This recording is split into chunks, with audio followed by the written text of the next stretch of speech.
What's up, guys? It's your boy Line05. The video you're about to watch today is pre-recorded. I recorded it yesterday, and I decided to give an intro to introduce myself. Line05. I have a 2007 Hyundai Elantra that I said for the first time in my life. I've had about maybe 6 or 7 cars. I said I'm gonna hook up my sound my way on my own, without paying someone to hook it up for me. So hopefully this video helps you out. If you guys have questions, let me know.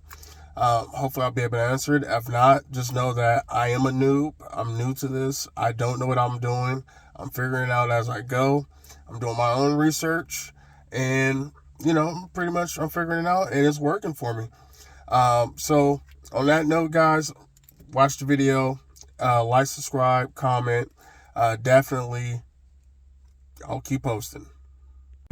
Okay, so this right here, this is my Pioneer. I bought this along with 4 speakers. It was a package bundle deal. I think I paid like $100. They're all in the doors. I already hooked them up a long time ago. But yeah, so right here you see my remote wire. I'll fix it a lot better later on. But what I did was I hooked my RCA, that's the left and the right RCA plugs. I hooked them to the back. I had to take out the radio, take all this off or whatever.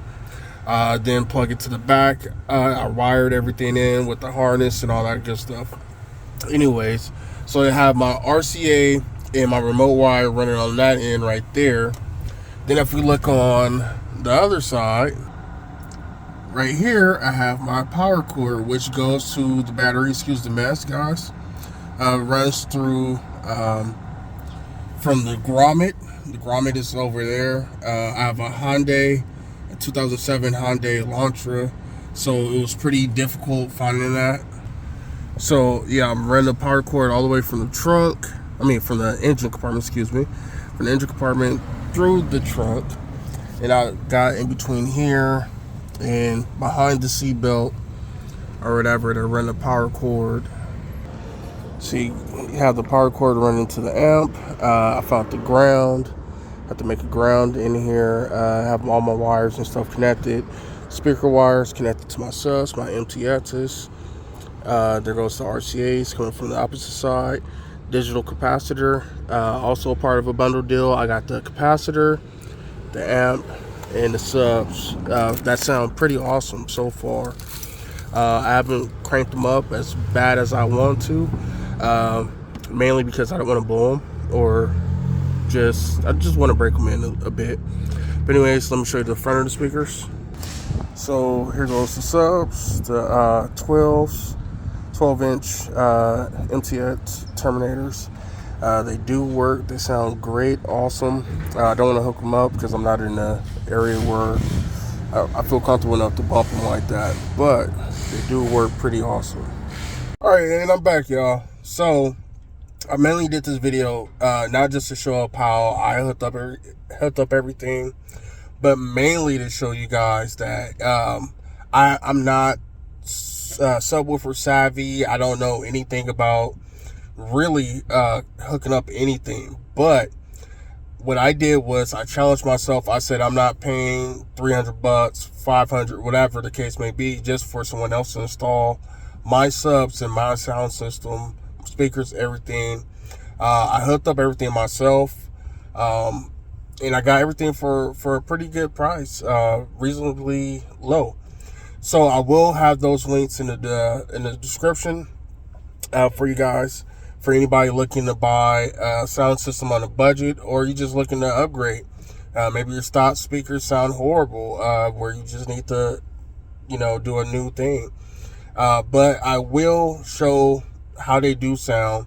I'm just worried that the sound quality might not be as good because we're dealing with, playing through the phone and everything. But one good tip I think you guys should know, and what took me a long time to even figure out. So with this Pioneers, let me show it to you real quick.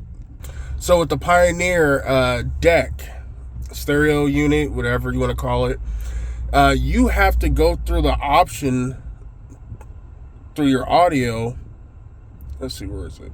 Through your audio, right? And then you have to turn the subwoofer on. See, I didn't know that. So the whole time I'm trying to mess around with the sound system, I'm thinking I'm doing something wrong. Like, man, it's not working. I have power to the amp. My subs aren't cutting on. Oh, man, maybe I got my subs plugged in wrong. Come to find out, I didn't turn them on through the Pioneer. So if you need that information, hopefully that thing helps. If you're noticing that you're getting power and your subs aren't working and you just hooked everything up, the main thing you want to make sure is that you have them wired in correctly. With me, I had everything corrected. Even towards the last minute, I had everything correct. I thought I did. Kind of find out my power cable from the capacitor to my amp was not wired properly. So I had to re-clamp it, whatever the hell it's called. Crimp. I had to re-crimp it. And that made a whole lot of difference. I noticed that my ground was properly secured. Even the power cable, everything was properly secured with the right crimp. So do not use a regular crimp. Use the crimp made for the O-rings. Use an O-ring.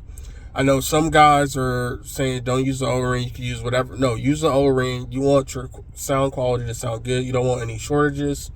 That's going to have you right. If you do it right, hey, it'll be perfect. But that's pretty good. Excuse me. I do want to show you guys my engine compartment real quick, so maybe you guys can figure out what you want to do. Once again, I'm not an expert. I'm a novice. I'm a noob at this whole thing. This is probably like the only second subwoofer set I've had, and this is the first time I'm doing everything 100% legit on my own. No professional hooked it up. Want me to tell you why I'm not a professional? Let me show you real quick. When you're a pro, you don't have to expose wire. That's the first thing, right? And plus, I got this showing. That shouldn't be showing, right? And then same thing with the other side. You got the remote cable and all that stuff. Anyways, you guys get the point. Okay, so real quick before I end the video. Okay, so this is the engine compartment, of course. My battery was on the driver's side, which is why the wire, of course, is going from the engine to the trunk on this side opposed to this side. Once again, this is a 2007 Hyundai Elantra, so it is different than most cars. So I do have it hooked up right here, the power cord, the clamps. I did put some tape along with the shrink wrap or whatever. So it's definitely in there. I'm getting the full charge for sure. And what I did was, what I left out was, I used a hanger to help me to find the hidden spots through the Grommet and all that good stuff. So you guys might want to do that. Oh, and before I go, guys, real quick, if you have to drill through the firewall, I would suggest don't drill. Try to find that grommet. If you can't find the grommet, look somewhere in your driver compartment, driver area, next to the gas pedals, or maybe even on the passenger side, and look for that rubber seal, which is called the grommet, and try to see if you could poke through.